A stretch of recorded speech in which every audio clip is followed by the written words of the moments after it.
Louis de Ragnel, des nouvelles du pseudo-influenceur Doualem, dont on vient d'apprendre que le tribunal administratif de Melun a décidé d'annuler l'obligation de quitter le territoire français. Absolument, alors c'est un énième rebondissement. Expliquez-nous. Alors on va revenir un tout petit peu en arrière. Une petite marche arrière. Là. Décision, je crois que c'était à peu près il y a 15 jours, Bruno Retailleau décide de l'expulser en Algérie. Parce qu'il appelle dans une vidéo TikTok à infliger une correction sévère à un opposant au régime algérien. Exactement, donc tout est ficelé, il y a le laissez-passer consulaire, l'obligation de quitter le territoire français, la procédure d'expulsion a été bétonnée, il est expulsé en Algérie.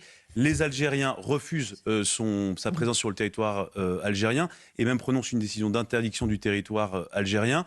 Il retourne en France. Ensuite, il saisit le tribunal administratif de Paris. Le tribunal administratif de Paris décide de casser la procédure d'expulsion. Et donc aujourd'hui, dernière nouvelle, on apprend que le tribunal administratif de Melun casse en plus l'obligation de quitter le territoire français. Donc il est libre là, il était dans un centre de rétention administrative, il va sortir. Le ministère de l'Intérieur a annoncé vouloir faire appel de cette décision. Il était placé dans un centre de rétention administratif et donc il va être libéré. Catherine, qu'est-ce qu'on peut faire dans un tel pays? Il faut faire comme l'imam Iqiyoussen, là, qui avait fui en Belgique, qui avait été attrapé par les Belges et qui le gardaient et qui ont pu, eux, l'envoyer. Alors que les Maroc le refusaient. Et le préfet de l'Hérault est contraint par la justice à délivrer une carte de séjour à cette personne pour qu'elle soit en règle et à l'indemniser à hauteur de 1 200 €. Les procédures sont inimaginablement difficiles. Les préfets ont du mal à les mettre en œuvre, c'est trop compliqué. Et ces personnes-là ont des avocats très compétents qui, à chaque fois, font casser les procédures. Et donc, effectivement, la police, dans ces cas-là, parce que c'est une décision administrative, est complètement démunie et se trouve devant des avocats et parfois des juges qui décident de dire justement, c'est quand même tout le sujet. Il y a le droit, effectivement, et le droit visant les étrangers qui est beaucoup trop complexe dans les procédures d'expulsion notamment, et il y a la sociologie de la magistrature. Mais si on ne se préoccupe jamais des nominations qui sont faites au sommet, si on ne se préoccupe jamais des nominations qui sont faites au Conseil constitutionnel, au Conseil d'État, le président de la section régalienne du Conseil d'État est quelqu'un qui défend le multiculturalisme. Ben oui, mais ces choses-là produisent des effets. C'est-à-dire que si le Parlement ne s'oppose jamais, si tout le monde laisse faire Emmanuel Macron ou Madame Braun-Pivet, qui même peut-être pensait à Madame Taubira pour le Conseil constitutionnel, mais qu'est-ce que vous voulez que je vous dise? De toute façon, ça produit mécaniquement des effets et on ne s'en préoccupe jamais. La justice, et vous parliez du syndicat de la magistrature, Gauthier, tout à l'heure, sur la juge de Mayotte, mais elle a investi un certain nombre de domaines en particulier, notamment les juges des libertés, notamment aussi longtemps qu'on ne se préoccupe. Ben oui, mais on n'en tire jamais de conclusion. Ça sert à rien de pleurer sur les causes. Donc déjà, à l'Algérie, qui doit rigoler, de nous, mais se moquer de nous. Ils se tiennent les côtes. Gauthier, mais la justice française qui en rajoute dessus. Mais là, c'est rideau, là, c'est foutu.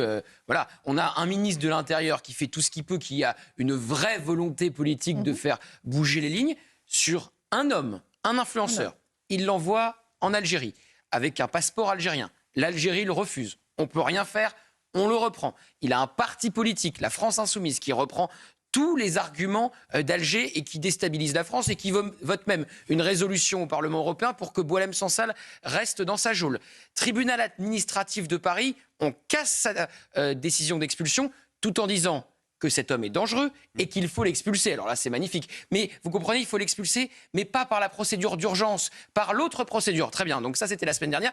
Et maintenant, tribunal administratif de Melun, on vous casse l'OQTF et on vous dit il faut le régulariser. Bon bah voilà, terminé, rideau, on est foutu. Voilà, on est foutu.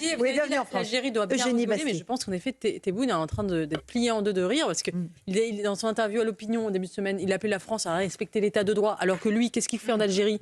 20 000 migrants du Niger ont été mis dans des camions, femmes et enfants, et renvoyés au Niger. 30 000 déserts, et parfois abandonnés dans le désert, où certains sont morts de faim.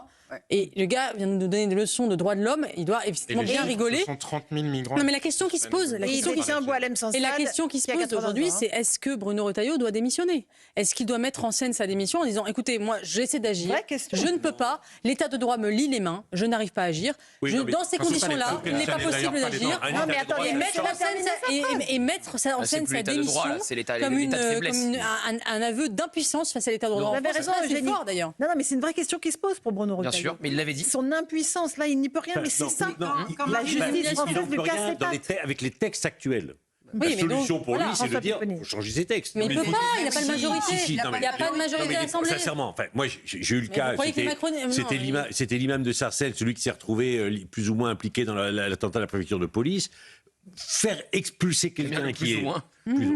Parce que ça n'avait pas été prouvé, donc bon... faire expulser quelqu'un avec un OQTF, mais c'est une procédure, c'est insupportable. C'est les commissariats locaux qui doivent le faire. Ça peut changer. Quand on voit Marine Le Pen, lorsqu'elle dit, elle attaque évidemment comme... en ce moment, l'homme qui est à la mode, qui est à cause de son discours, Bruno Retailleau. Il est impuissant, c'est Bruno Retailleau. Et donc, elle a dit l'autre soir à Darius Rochemain, mais il ne fait rien. Il n'a aucun résultat. Donc, elle voudrait qu'il s'en aille. Et d'ailleurs, c'est ce que. Plus sans majorité. Mais voilà, elle n'en aurait sûrement pas plus. D'ailleurs, sûrement moins. Même à périmètre politique égal. Avec l'administration telle qu'elle est, politisée telle qu'elle est. Et donc, c'est vrai que là, pour l'instant, le bonheur du Rassemblement national, c'est ce qu'a dit M. Bardella chez Sonia, c'est qu'il fallait absolument vite que Retailleau démissionne. Alors, c'est vrai qu'il est impuissant, mais on lui dit, mais surtout restez, essayez quand même de faire quelque chose. Pour eux, je pense que c'est bon si Retailleau reste. Pour le RN, plus Retailleau reste, meilleur c'est pour eux. Au contraire, moi je suis Jordan Bardella et Marine Le Pen, j'ai pas envie qu'ils démissionnent. Eh bien, ils le demandent sans arrêt. Parce que s'il démissionne, c'est pas de sa faute s'il n'y arrive pas. Alors que plus longtemps il restera à Beauvau, plus on lui dira que c'est de sa responsabilité. Et Gauthier, on a eu la publication des chiffres de l'immigration cette semaine, alors là, qui sont terribles, parce que ça veut dire l'impuissance du politique. Bien sûr. Et pas depuis de M. Retailleau, mais depuis Darmanin, depuis 10 ans. 500 000 personnes sont entrées l'année dernière en France de manière légale. Si vous ajoutez l'estimation du ministère de l'Intérieur, 700 000 entrées illégales, 1,2 million. Et pendant ce temps, c'est le comparatif fait brillamment par Eugénie Bastier hier matin sur Europe 1. Pendant ce temps, la France n'a jamais fait aussi peu d'enfants. Donc depuis 1945, vous prenez la même borne de temps. Il n'y a jamais autant d'immigrés qui sont entrés sur le sol français de manière légale. Et depuis 1945, les Français n'ont jamais fait aussi peu d'enfants. Ça y est, on apprend que le monsieur Doualem sort de rétention. Puisque, c'est ce qu'on disait au début, il est dehors. Au-delà de la politique, ce qui est absolument terrifiant et désespérant, c'est, vous savez, le droit administratif est fortement jurisprudentiel. Nous, on a récupéré donc le jugement du tribunal administratif de Melun et toutes les mesures qui sont dans ce jugement vont pouvoir servir à d'autres personnes qui contestent leur obligation de quitter le territoire français.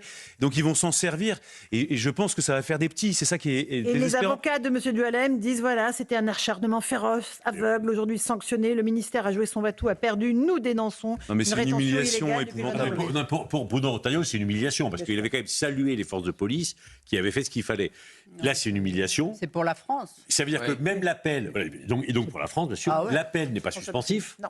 Donc c'est-à-dire que là, il est en liberté. Alors que la justice a dit que c'était quelqu'un de dangereux. Exactement. Et on le retrouve dehors. Et pour le rattraper maintenant et pour le mettre dehors, bon courage. Oui, ça va être très compliqué, Louis de Ragnel. Mais c'est terminé. Non, mais les raisons aujourd'hui qui font que la procédure est cassée et que l'obligation de quitter le territoire français est cassée seront à peu près les mêmes. Sauf à lui signifier une OQTF régulière. Oui, mais vous savez, malheureusement, il y a plein de gens qui ont 2, 3, voire 4 OQTF et qui vivent très bien sur le territoire national.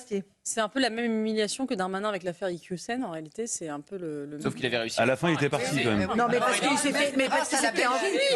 Il s'était enfui en Belgique. Oui, mais la Belgique nous l'avait rendu et après on l'avait expulsé. Mais de toute façon, on a un vrai problème avec. Regardez, quand des présidents de région, par exemple, décident de suspendre des subventions à des associations d'aide aux migrants ou à des associations environnementales qui ne cessent de faire des recours contre des industriels ou contre des agriculteurs.